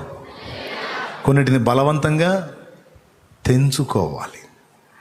అది ఒక పక్కన నడుస్తుంది, ఇది ఒక పక్కన నడుస్తుంది అంటే కుదరదో. ఒకటి కావాలంటే ఒకటి వదిలేయాలి, అది యేసయ్య చెప్పింది. ఇవన్నీ మనకు తగిలిచ్చేది ఎవరు? దయ్యాలు. గనుక వీటి నుంచి బలవంతమున విడుదల పొంది దేవుని రాజ్యములో మనం ప్రవేశించాలి. ఈ బలవంతం అనే విషయం ఒక మనకే కాదు, యేసయ్యకి తప్పలా. యేసయ్య ఏ రోజుకు ఆ రోజు తండ్రితో గడిపి మరుసటి రోజు దేవుని అద్భుతాలు ప్రజలకి చేసి చూపించాడు, వార్త ప్రకటించాడు. రేపు ఏమేమి సన్నివేశాలు జరగాలో ఈ రాత్రే తండ్రి దగ్గర గడిపి పొందుకుంటాడు. ఏ రోజుకు ఆ రోజు మొత్తం టోటల్ వర్క్ అంతా కూడా ముందే తండ్రి దగ్గర పొందుకొని మరుసటి రోజు ఆ టైం ప్రకారం సమస్తం నెరవేరుస్తాడు. నీళ్ళని ద్రాక్షరసంగా మార్చమని ఏ టైంలో చెప్పాడో ఆ టైము యేసయ్యకి తెలుసు. మరియం వచ్చి ముందే అడిగింది, బాబు వాళ్ళకి ద్రాక్షరసం అయిపోయిందంటే నీవేమైనా చేయగలవా అంటే ప్రభు అన్నాడు, అమ్మా నాతో నీకేమి పని, నా సమయం ఇంకా రాలేదు అన్నాడు. అంటే ఏ సమయమో, ఎప్పుడు ఆయన అద్భుతం చేయాలో, ఏ టైంలో ఆయన ఏ ప్రాంతానికి వెళ్ళాలో, ఏ టైంలో ఆయన ఎక్కడ గడపాలో మొత్తం టైం టేబుల్ అంతా కూడా ఆయనకు అందింది. ఎట్లా అందింది, ఎప్పుడు అందింది, ఎక్కడ అందింది? ఏకాంత ప్రార్థనలో అన్నీ అందిపుచ్చుకున్నాడు ఆయన. ఆ టైం ప్రకారం భూమి మీద కార్యాలన్నీ అక్షరాల నెరవేర్చి చూపించిన వ్యక్తి ప్రభువైన యేసుక్రీస్తు. తల్లితో ఆ మాట అన్నాడు, నా టైం ఇంకా రాలేదని. శిష్యులతో అన్నాడు, ఇక నేను వెళ్ళిపోవాల్సిన సమయం ఆసన్నమైంది అని. ఎప్పుడు ఏమేం చేయాలో, ఎక్కడెక్కడ ఏమేం చేయాలో, ఏ రోజు ఏ ఊరు వెళ్ళాలో మొత్తం ఏకాంత ప్రార్థనలో తండ్రి దగ్గర పొందుకున్నాడు. తను ప్రజలతో గడిపే టైం ఒకటి ఉంది, శిష్యులతో గడిపే టైం ఒకటి ఉంది. ప్రజల్ని, శిష్యుల్ని మొత్తాన్ని వదిలించుకొని తండ్రితో ఒంటరిగా గడిపే టైం కూడా ఒకటి ఉంది. యేసయ్య ఈ టైం బ్యాలెన్స్ అనేది భక్తి సాధకులందరూ కూడా గుర్తుపెట్టుకొని సాధన చేయాల్సినటువంటి సంగతి.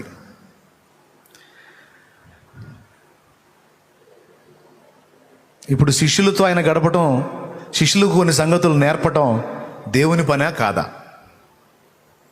చెప్పండి, దేవుని పనా కాదా?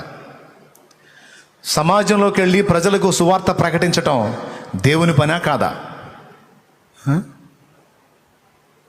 అమ్మాయి నాకు వచ్చినట్టు మీకు నీరసం వచ్చినట్టుందే. దేవుని పనే. ప్రజలతో గడిపి సువార్త ప్రకటించటం దేవుని పనే. శిష్యులతో గడిపి లోతైన సంగతులు వారికి నేర్పించడం దేవుని పనే. కానీ ఈ రెండు దేవుని పనులే అయినా ఒక ఘట్టంలో బలవంతంగా వాళ్ళని నెట్టేశాడు. పొండి మీరు అని.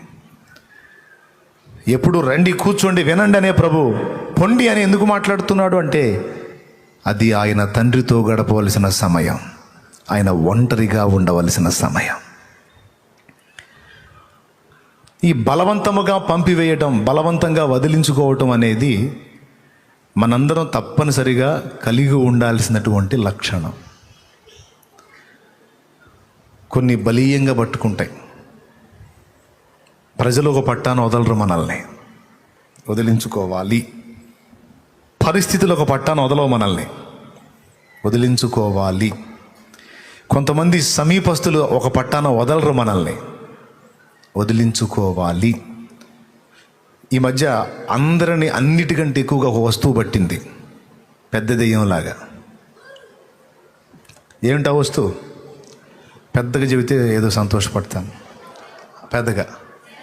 ఇంకోసారి అబ్బా హాయిగా ఉంది, ఇంకోసారి చెప్పండి. సెల్ ఫోనా? నేను చెప్పలేదే ఆ మాట. చెప్పకపోయినా ఎవరికి వాళ్ళకి ఆత్మలో స్పర్శ అర్థమైపోయింది. ఎందుకంటే అందరూ దాని బాధితులేగా కదా. కడుపులోకి ఫుడ్డుకు లేకపోయినా సరే చేతిలో పెద్ద సెల్లు ఉంటుంది. అంటే నేత్రాశ పాపం అనేది ఈరోజు అంత బలీయంగా మనుషుల్ని ఏళ్తుంది. ఒకప్పుడు ఈ సెల్ ఫోన్ దరిద్రం లేనప్పుడు, అన్న దరిద్రం అంటే నువ్వు అందులోనే వాక్యం చెబుతున్నావుగా అంటారు ఎమ్మెల్యే. వాక్యం మాత్రమే విన్నంత వరకు అది ధన్యకరమైందే, కానీ అంతకు మించి వెళ్ళిందా ఇక అది దరిద్రం కాదు, ఎగ్దం దయ్యమే. ఎందుకు నేను దాని మీద ధ్వజం ఎత్తాను అంటే మోసం జరుగుతుంది కాబట్టి, భక్తి పాడవుతుంది కాబట్టి, ఆత్మీయత నాశనం అయిపోతుంది కాబట్టి కొట్టుకుంటున్నాను నేను, కుయ్యో కుయ్యో అని మొత్తుకుంటున్నా. కాదని చెప్పగలవా? లేదు లేదు, అట్లేం కాదు బ్రదర్, నేను బాగా ఆత్మీయంగా ఉన్నాను, బాగా లోతుగా ఉన్నాను, దేవునితో అసలు మామూలుగా లేదు నేను అని అనగలవా? లేదన్నయ్య, దాని ఎఫెక్ట్ పడతానే ఉంది అంటే యథార్థంగా చెయ్యొద్దు. దేవుడు నిన్ను దీవించుగాక, సరిగా చెయ్యొద్దు. కొంతమంది చేతులు ఎత్తట్లా, అసలు ఏం ఎరగరు వీళ్ళు. అది మర్యాద. దేవునికి స్తోత్రం చెప్పండి గట్టిగా, హల్లెలూయా. ఎందుకంటే సమాజంలో నేను ఒక మనిషిని కదా, నేనేం అడవుల్లో బతకట్లా, నేను కూడా ఊళ్ళోనే బతుకుతున్నా. మిమ్మల్ని ఏది ప్రభావితం చేస్తుందో నన్ను కూడా అది ప్రభావితం ఎలా చేస్తుందో గుర్తుపట్టి మిమ్మల్ని హెచ్చరిక చేయడానికే నేను పుట్టింది.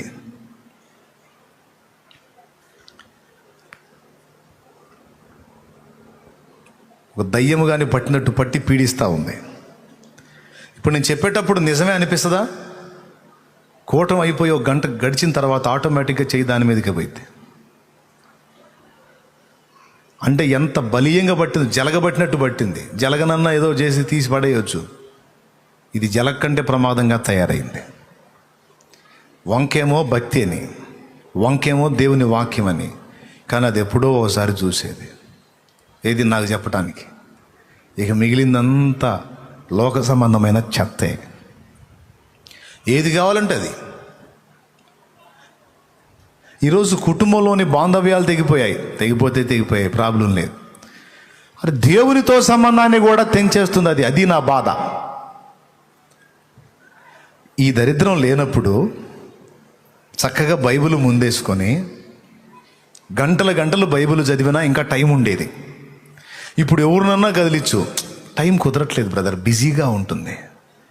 ఎవరినన్నా కదిలిచ్చు, టైం కొంచెం బిజీగా ఉంది, షెడ్యూల్ బిజీగా ఉంది. నీ బొంద బిజీ, ఏమంతసేటు పోటు పొడిసి బిజీ. అంతకుముందు చేసిన దానికంటే డబల్ ఏమన్నా నువ్వు చేస్తున్నావా? అంతకుముందు చేసిన దానికంటే ఎక్కువ ఏమన్నా వెలగబెడుతున్నావా? ఏం లేదు.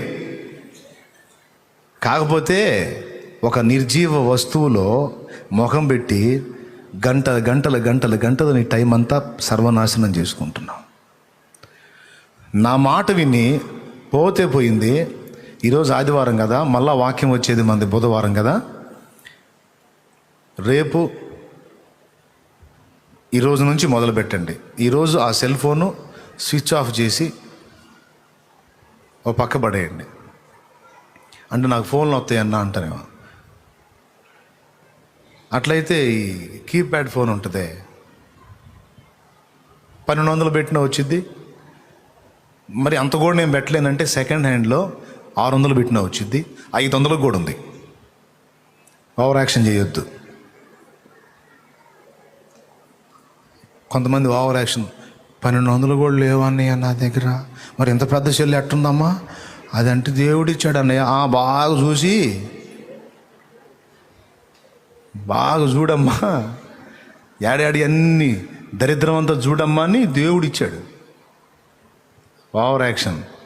500 400 కూడా ఇస్తాడు సెల్ షాప్ వాడు, కీప్యాడ్ ఫోన్ సెకండ్ హ్యాండ్ ఇస్తాడు. ఇవ్వకపోతే నన్ను అడుగు, నేను ఇప్పిస్తా. కూర్చున్న వాళ్ళు సెల్ షాప్ వాళ్ళు కూడా ఉన్నారు, వాళ్ళ దగ్గర కుప్పలు ఉన్నాయి. 3 రోజులు జస్ట్ నా మాట నమ్మండి, ఒక 3 days ఆ ఫోన్ స్విచ్ ఆఫ్ చేసి బీరువాలో పెట్టి, పర్వాలేదు పారేయమని నేను చెప్పనులే. 10-12 ఏళ్ళు పెట్టుకున్న ఫోన్ ఏడబారేత్తా, 15-20 ఏళ్ళు పెట్టుకున్న ఫోన్ ఏడబారేత్తా, బీరువాలో పెట్టు స్విచ్ ఆఫ్ చేసి. ఈ రోజు నుంచి మళ్ళా బుధవారం నైట్ మెసేజ్ వచ్చేంత వరకు మీరు జస్ట్ ట్రై చేసి చూడండి.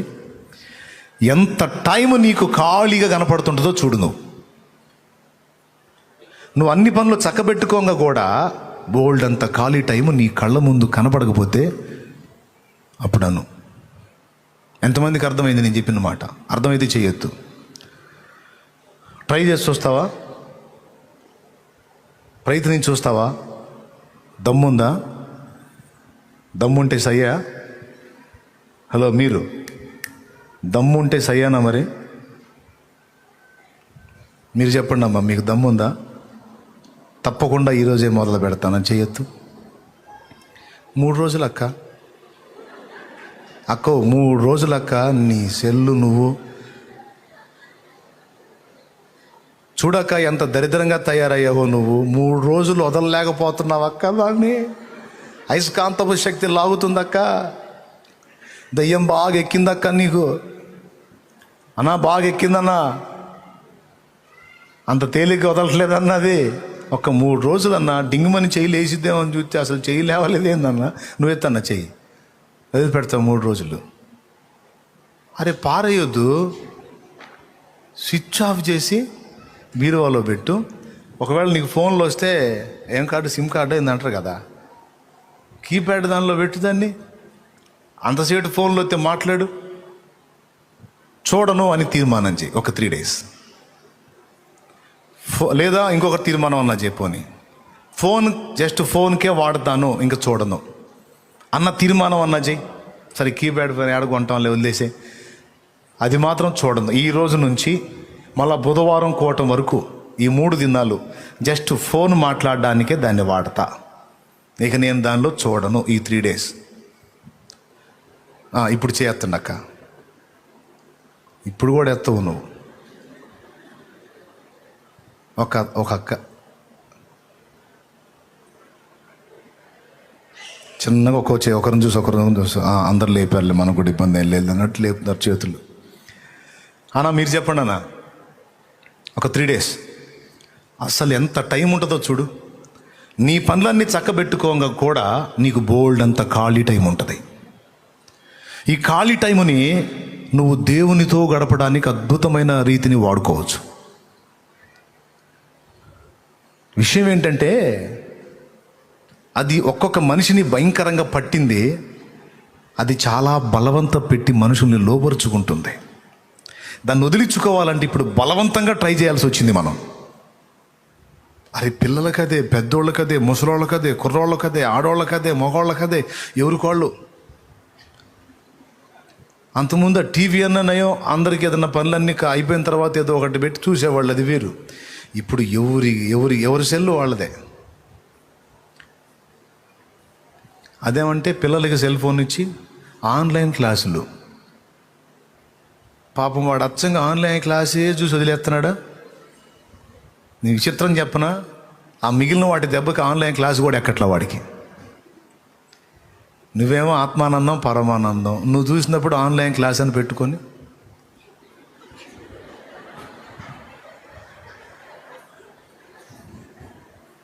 నువ్వు అమ్మో 17 ఏళ్ళు పోతే పోయినాయి, అమ్మాయి బాగా చదువుకుంటుంది. నువ్వు చూసినప్పుడు అమ్మాయి నీ బొంద మామూలు మాయ కాదు. ఆ తర్వాత మొత్తం ఇక దరిద్రమే. అవునా కాదు చిన్నోడా? నిజం మాట్లాడుకుందాం మనమాట. అవునా కదమ్మా? అచ్చంగా ఆన్లైన్ క్లాస్ మాత్రమే చూసి మమ్మీ ఇదిగో సెల్ ఫోన్ క్లాస్ అయిపోయింది అని ఏ కూతురన్నా సెల్ నీకు ఇచ్చిందా? వెర్రి మొహమా. ఎందుకు ఇచ్చింది? పిచ్చి అయింది. ఇక మిగిలిన చెత్త అంతా చూడొద్దు.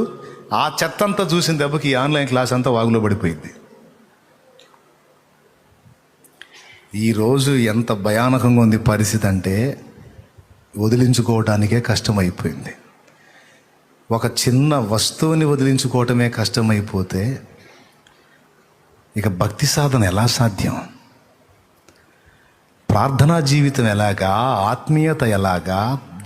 వాక్య ధ్యానం ఎలాగా? మోకాళ్ళ అనుభవం ఎలాగా? ఏకాంతపు అనుభవం ఎలాగా? సువార్త పరిచర్య ఎలాగా?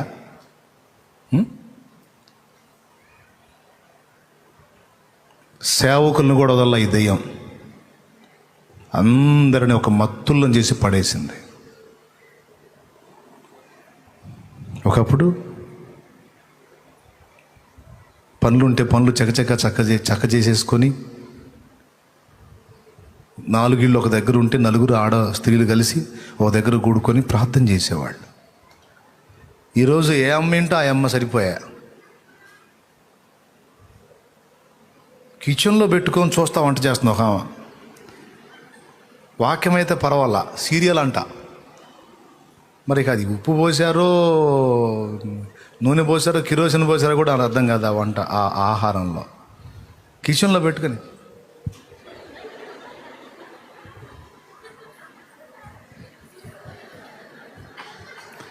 తినేవాడికి కర్మ కాలటమే. ఇక ఇంత దరిద్రంగా తయారయ్యారు. పొరపాటున తినేవాడికి ఉప్పు ఎక్కువైంది. ఏందమ్మా ఉప్పు ఇంత ఎక్కువ వేసావు? ఏందమ్మా ఈ కూరలు అన్నాడు అనుకో. ఎప్పుడన్నా ఒక్క పూట ఉప్పు ఎక్కువైతే అస్సలు తట్టుకోలేడమ్మా అని ఏదో ఒకటి పగల కొట్టుద్ది. ఇక ఎంత ఉప్పు ఎక్కువైనా నోరు మూసుకొని తినాల్సిందే మనోడు. గిన్నె పగిలింది. జరిగింది ఏంది అక్కడ? వంటగదిలోకి సెల్ ఫోన్ వచ్చింది. వీడి కర్మ ఇట్లా కాలింది. చేయగలిగింది ఏముంది? ప్రేమగా పెళ్లి రోజు ప్రేమ కానుక తెచ్చిచ్చాడు పెద్ద సెల్లు. టట్టడాయ్ అని ఇక అప్పటి నుంచి డైలీ మ్యూజికే మనోడికి.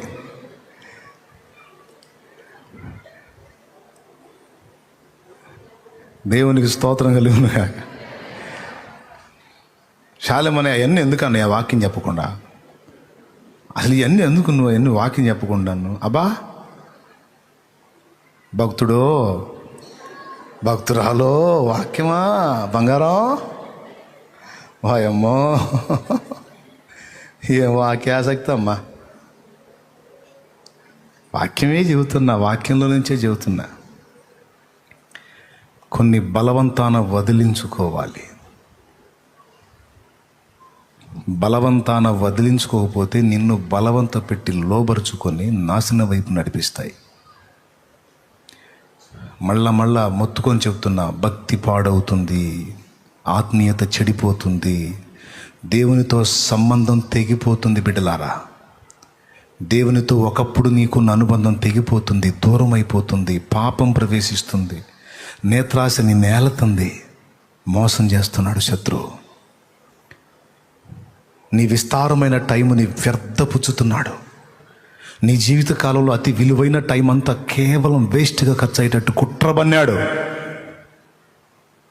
మోసం చేసుకోవద్దు. నిన్ను బయటికి రా.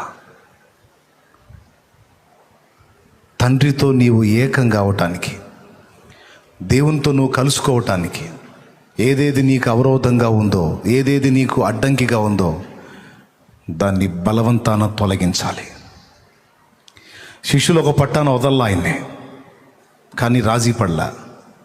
పోండయా మీరు, వాళ్ళు ఏమనుకుంటారు ఏంటి అనవసరం, ఏమన్నా అనుకొని, నేను ఇది తండ్రితో గడిపే సమయం.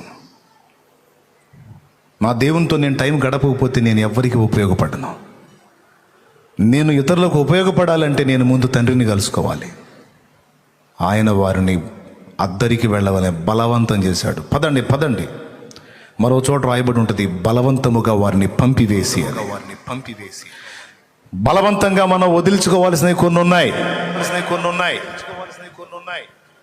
వాటిని త్వరపడి మనం వదిలించుకోకపోతే పూర్తిగా మన ఆత్మీయత చల్లారిపోయి ఎక్కడి నుంచి మొదలుపెట్టి ఎక్కడికి వెళ్ళామో కూడా అర్థం కాని పరిస్థితికి వెళ్ళిపోతాం. మనస్సాక్షి బతికుంటే నేను చెప్పే సంగతులు అర్థమవుతాయి, నిజమే కదా అనిపిస్తాయి. ఇప్పటికే మనస్సాక్షి కూడా ఖరాబ్ అయిపోతే చెప్పేవి కూడా ఎక్కవు.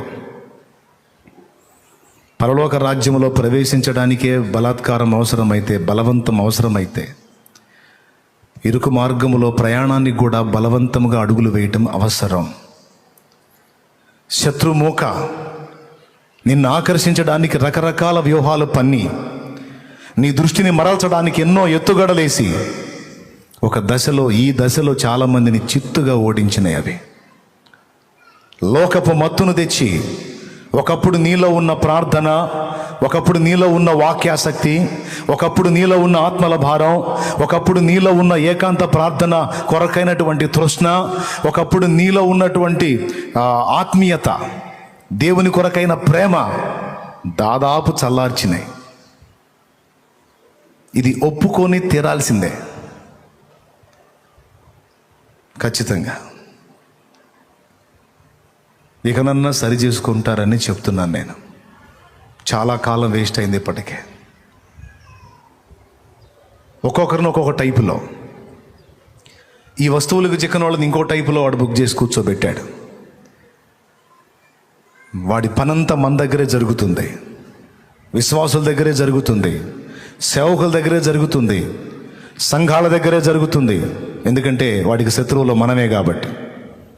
మనల్ని పాడు చేస్తే, మన టైంను దొంగిలిస్తే, మన ఆలోచనలను ప్రభావితం చేస్తే, మనల్ని పాపానికి నెడితే వాడు సక్సెస్ అయినట్టే. ఎంతవరకు ఇంకా మోసంలో కొనసాగుతారో ఒకసారి ఆలోచన చేయండి. దయచేసి దానిలోంచి బయటపడటానికి మీ వంతు ప్రయత్నం మీరు చేయండి. ఒక తీర్మానం చేయండి. నిర్జీవమైన దానికోసం సజీవుడైన దేవుణ్ణి నిర్లక్ష్యం చేయకండి. దైవజనులను కూడా దేవునితో ఏకాంతంగా గడిపిన ఆ లోతైన ఆత్మీయ అనుభవాలు ఒకప్పుడు ఉన్నాయి, ఈరోజు లేవు. పోటీ ప్రపంచంలోనికి ప్రవేశించారు అందరూ. పోటీ ప్రపంచం, ఒకరిని చూసి ఒకరు నేను ముందుకెళ్ళాలన్న ఆ జీవపు డంబ పాపంలో కొంతమంది బుక్ అయితే, కొంతమంది ఈ నేత్రాశ పాపంలో బుక్ అయిపోయారు. ఆదివారం రోజు ఆ వాక్యం చెప్పడం, శుక్రవారం రోజు ఆ వాక్యం చెప్పడం, శనివారం రోజు ఆ వాక్యం చెప్పడం, మిగిలిన టైం అంతా చెత్త కోసం తగలబెట్టడం. చాలామందిని సోమరులుగా, బద్ధకస్తులుగా, నిష్ఫలులుగా ఒక చోట 2 చోట్ల పరిచర్య చేస్తే సరిపోయిందా? ఒక దైవజనుడు అనేవాడు భక్తులందరూ 2-3 చోట్ల చేసి ఆగారా? ఊరూరు తిరిగారా? 2-3 చోట్ల సంఘాలు గట్టి ఆగిపోయారా భక్తులు? అలా ఆగిపోతే ఇంకా చాలామందికి సువార్త అందేది కాదు. ఒక చోట సంఘం కట్టి, మళ్ళీ ఇంకో చోట సంఘం కట్టి, ఇంకో చోట సంఘం కట్టి, వాళ్ళ జీవిత కాలం మొత్తం అనేక ప్రాంతాలు తిరిగి సంఘాలు కడతానే వచ్చారు. ఆనాడు వాళ్ళని పాడు చేయడానికి దరిద్రపు వస్తువులు, ఈ దరిద్రపు వ్యాపకాలు లేవు. దేవునితో గడుపుకోవడానికి కమ్మని సమయం ఉంది. అందరూ అదే మెట్లో ఉన్నారు, అందరూ అదే ఆత్మీయత సాధన చేశారు. అరే, ఈరోజు నేను ఆశ్చర్యపోతున్నాను. దైవజనులన్నా ఎవరినన్నా దైవజనుని కలిసి కాస్త ప్రార్థన చేసుకుందాం బ్రదర్ అని ప్రయత్నం చేయడానికి కూడా అవకాశం లేకుండా అయిపోయింది. దైవజనులు కూడా చిక్కట్లా, ఎందుకంటే అంత విపరీతంగా సేవ చేస్తున్నారు. ఒట్టిదే సేవ చేస్తున్నారు, నేత్రాశ సేవ. ఏం చేస్తున్నారో తెలుసు నాకు. నిద్రపోవటానికి లేదు దైవ సేవ చేసేవాడు. ఒక సంఘం, 2 సంఘాలు, 3 సంఘాలు గట్టి తృప్తి చెందడానికి లేదు. శపితమైన పనికిమాల వాటి కోసం టైంని వేస్ట్ చేయడానికి వీల్లేదు. సాతాను మోసం తెలుసుకొని ఎవరికి వాళ్ళు జాగ్రత్త పడి కోల్పోయిన ఆత్మీయ జీవితాన్ని తిరిగి పునరుద్ధరించుకోవటానికి ఎవరికి వాళ్ళు జాగ్రత్తలు తీసుకోండి. ఈ ఒక్క మాట నేను మీకు చెప్పాలని ఈరోజు దేవుని ఆత్మచేత ప్రేరేపించబడ్డా. కొన్నిటిని బలవంతంగా వదిలించుకోవాలి. కొన్నిసార్లు కొన్ని సెంటిమెంట్లు మన టైంను దొంగిలిస్తాయి, అడ్డగిస్తాయి. వదిలించుకోవాలి బలవంతంగా.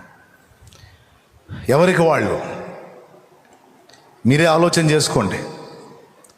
నువ్వు దేని చేత బలవంత పెట్టబడుతున్నావో, దేని చేత కట్టడి చేయబడుతున్నావో, ఏది నిన్ను కంట్రోల్ చేస్తుందో చూసుకొని దాని నుంచి విడుదల కొరకు ప్రార్థించి ప్రయత్నం మొదలుపెట్టు.